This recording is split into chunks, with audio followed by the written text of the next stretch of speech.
Jules Verne. Voyage au centre de la Terre. Chapitre 33.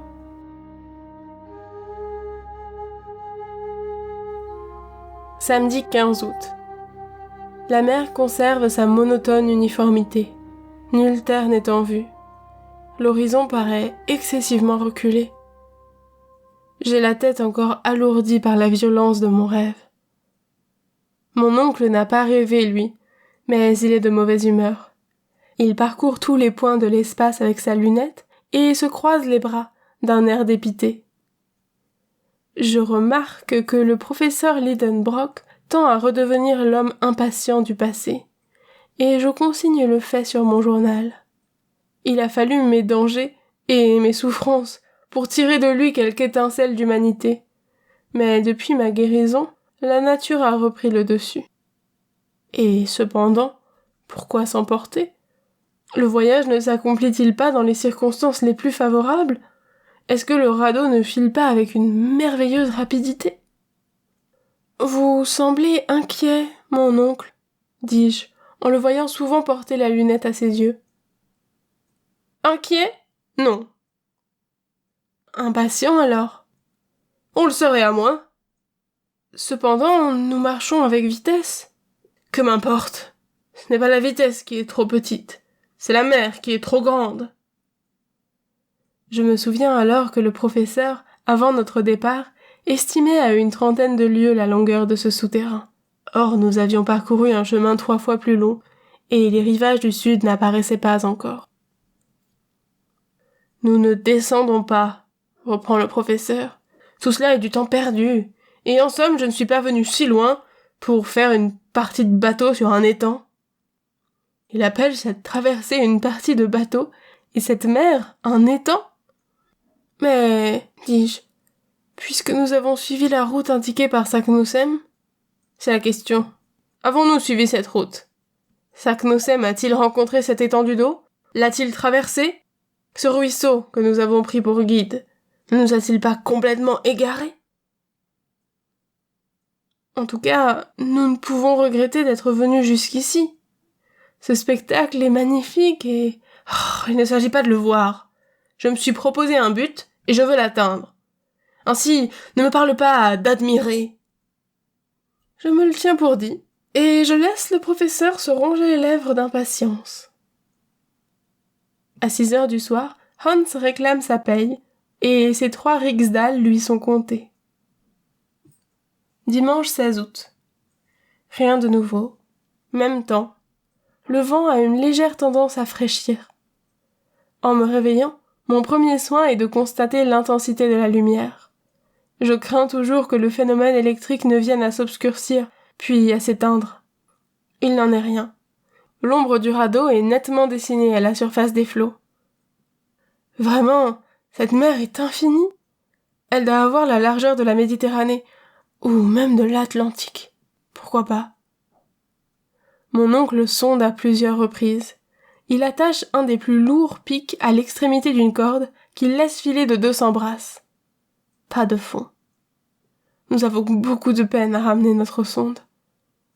Quand le pic est remonté à bord, Hans me fait remarquer à sa surface des empreintes, fortement accusées.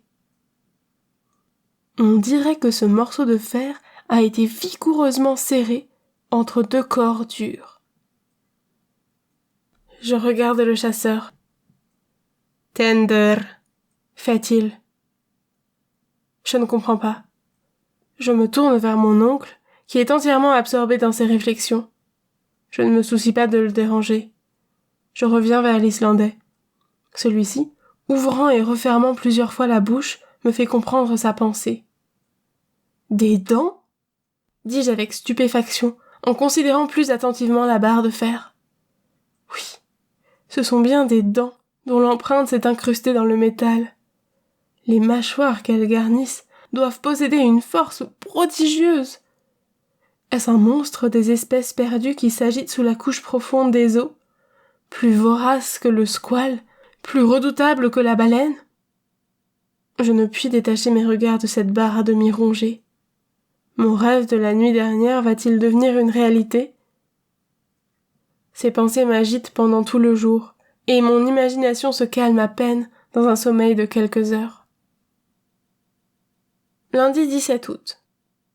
Je cherche à me rappeler les instincts particuliers à ces animaux antédiluviens de l'époque secondaire, qui, succédant aux mollusques, aux crustacés et aux poissons, précédèrent l'apparition des mammifères sur le globe. Le monde appartenait alors aux reptiles. Ces monstres régnaient en maîtres dans les mers jurassiques. La nature leur avait accordé la plus complète organisation. Quelle gigantesque structure, quelle force prodigieuse! Les sauriens actuels, alligators ou crocodiles, les plus gros et les plus redoutables, ne sont que des réductions affaiblies de leurs pères des premiers âges. Je frissonne à l'évocation que je fais de ces monstres. Nul œil humain ne les a vus vivants. Ils apparurent sur la terre 1000 siècles avant l'homme, mais leurs ossements fossiles, retrouvés dans ce calcaire argileux que les Anglais nomment lias, ont permis de les reconstruire anatomiquement et de connaître leur colossale conformation. J'ai vu au muséum de Hambourg le squelette de l'un de ces sauriens, qui mesurait 30 pieds de longueur. Suis-je donc destiné, moi, habitant de la Terre, à me trouver face à face avec ces représentants d'une famille antédiluvienne? Non, c'est impossible. Cependant, la marque des dents puissantes est gravée sur la barre de fer, et à leur empreinte, je reconnais qu'elles sont coniques, comme celles du crocodile. Mes yeux se fixent avec effroi sur la mer. Je crains de voir s'élancer l'un de ses habitants des cavernes sous-marines. Je suppose que le professeur Lidenbrock partage mes idées, sinon mes craintes, car après avoir examiné le pic, il parcourt l'océan du regard. « Au diable !» dis-je en moi-même, cette idée qu'il a eue de sonder. Il a troublé quelque animal marin dans sa retraite, et si nous ne sommes pas attaqués en route... Je jette un coup d'œil sur les armes, et je m'assure qu'elles sont en bon état. Mon oncle me voit faire, et m'approuve du geste. Déjà, de larges agitations produites à la surface des flots indiquent le trouble des couches reculées. Le danger est proche. Il faut veiller. Mardi 18 août. Le soir arrive, ou plutôt le moment où le sommeil alourdit nos paupières, car la nuit manque à cet océan, et l'implacable lumière fatigue obstinément nos yeux, comme si nous naviguions sous le soleil des mers arctiques. Hans est à la barre. Pendant son quart, je m'endors. 2 heures après, une secousse épouvantable me réveille.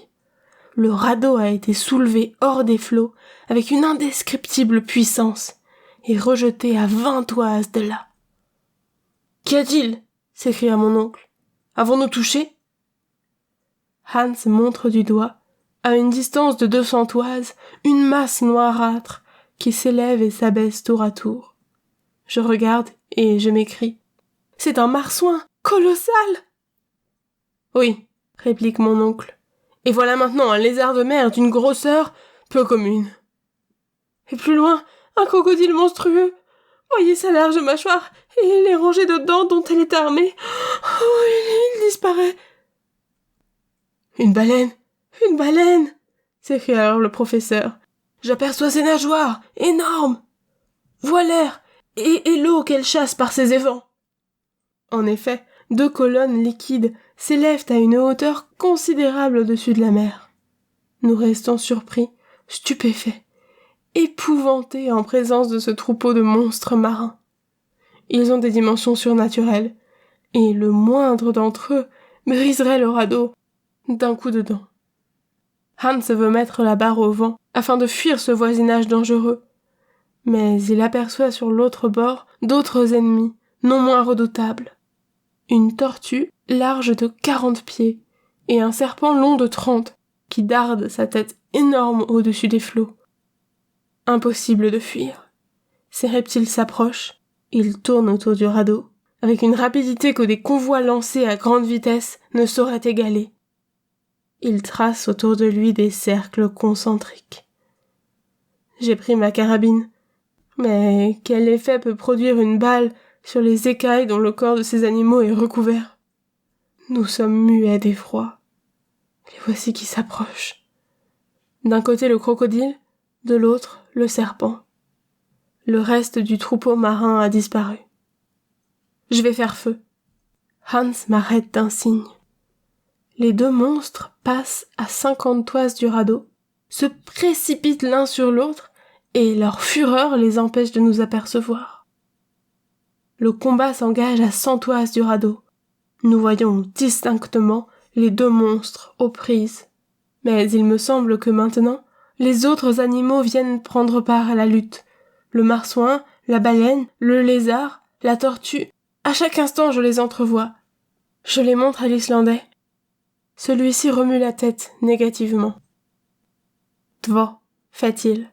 « Quoi ? 2 ? Il prétend que 2 animaux seulement ?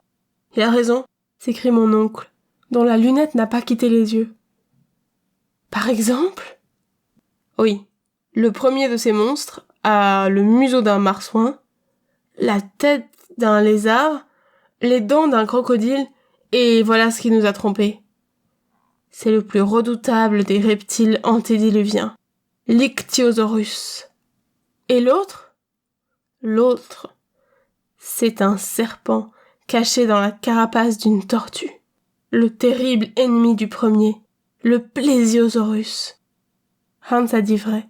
2 monstres seulement troublent ainsi la surface de la mer, et j'ai devant les yeux 2 reptiles des océans primitifs. J'aperçois l'œil sanglant de l'Ichthyosaurus, gros comme la tête d'un homme. La nature l'a doué d'un appareil d'optique d'une extrême puissance et capable de résister à la pression des couches d'eau dans les profondeurs qu'il habite. On l'a justement nommé la baleine des sauriens, car il en a la rapidité et la taille. Celui-ci ne mesure pas moins de 100 pieds, et je peux juger de sa grandeur quand il dresse au-dessus des flots les nageoires verticales de sa queue. Sa mâchoire est énorme, et d'après les naturalistes, elle ne compte pas moins de 182 dents. Le Plesiosaurus, serpent à tronc cylindrique, à queue courte, a les pattes disposées en forme de rame. Son corps est entièrement revêtu d'une carapace, et son cou, flexible comme celui du cygne, se dresse à 30 pieds au-dessus des flots. Ces animaux s'attaquent avec une indescriptible furie. Ils soulèvent des montagnes liquides qui s'étendent jusqu'au radeau. 20 fois nous sommes sur le point de chavirer. Des sifflements d'une prodigieuse intensité se font entendre. Les 2 bêtes sont enlacées. Je ne puis les distinguer l'une de l'autre. Il faut tout craindre de la rage du vainqueur. 1 heure, 2 heures se passent.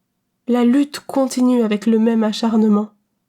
Les combattants se rapprochent du radeau et s'en éloignent tour à tour. Nous restons immobiles, prêts à faire feu.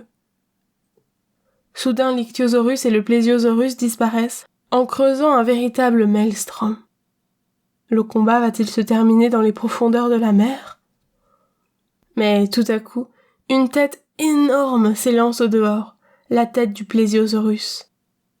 Le monstre est blessé à mort. Je n'aperçois plus son immense carapace. Seulement, son long cou se dresse, s'abat, se relève, se recourbe, cingle les flots comme un fouet gigantesque et se tord comme un ver coupé.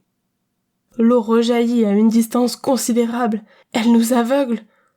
Mais bientôt l'agonie du reptile touche à sa fin, ses mouvements diminuent, ses contorsions s'apaisent, et ce long tronçon de serpent s'étend comme une masse inerte sur les flots calmés. Quant à l'Ichthyosaurus, a-t-il donc regagné sa caverne sous-marine ? Ou va-t-il reparaître à la surface de la mer ?